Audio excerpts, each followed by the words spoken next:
Class 7th lesson 8 Robinson Crusoe. Robinson Crusoe एक ऐसा यात्री था जो कि एक जहाज़ के तूफ़ान से टकरा जाने के बाद और टूट के ख़त्म हो जाने के बाद वह उस जहाज़ में अकेला बचा था और तैरते तैरते वह एक आइलैंड पे आ गया था।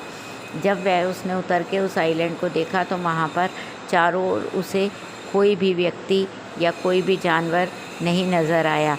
तब उसने महसूस किया कि वह वहाँ उस द्वीप पर बिल्कुल अकेला है।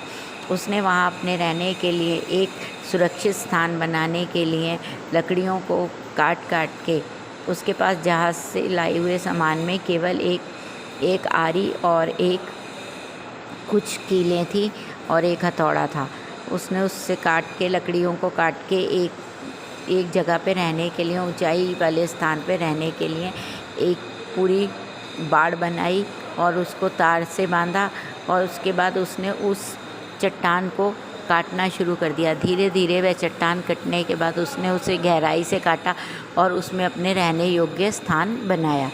चारों ओर उसने देखा कि उस चट्टान में गहराई से रहने की जगह बन गई थी और उसने वहाँ एक स्टोर रूम, उसमें लकड़ी के फट्टे लगाकर शेल्फ बनाए जिस पे वो अपना सामान सूखा और सुरक्षित रख सकता था। फिर उसने अपने लिए बैठने के लिए एक टेबल चेयर बनाई और देखा कि वह किस चीज़ से का इस्तेमाल अपने जहाज़ में से लाकर कर सकता है। उसने धीरे धीरे करके अपना ज़रूरत का सारा सामान वहाँ पे इकट्ठा कर लिया।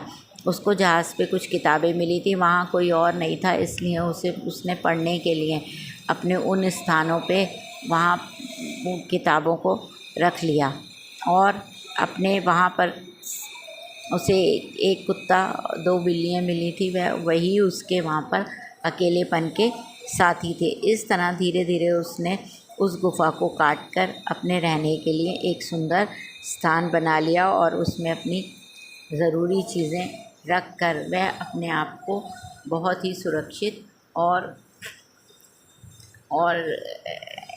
आशावान इंसान समझ रहा था। और इस तरह उसने अपनी ज़रूरत का सारा सामान वहाँ पर इकट्ठा कर लिया था और एक जन के रहने लायक ज़िंदगी उसकी वहाँ पर रहकर काफ़ी गुफा में रहकर वह काफ़ी अपने आप को अच्छी हालत में महसूस कर रहा था।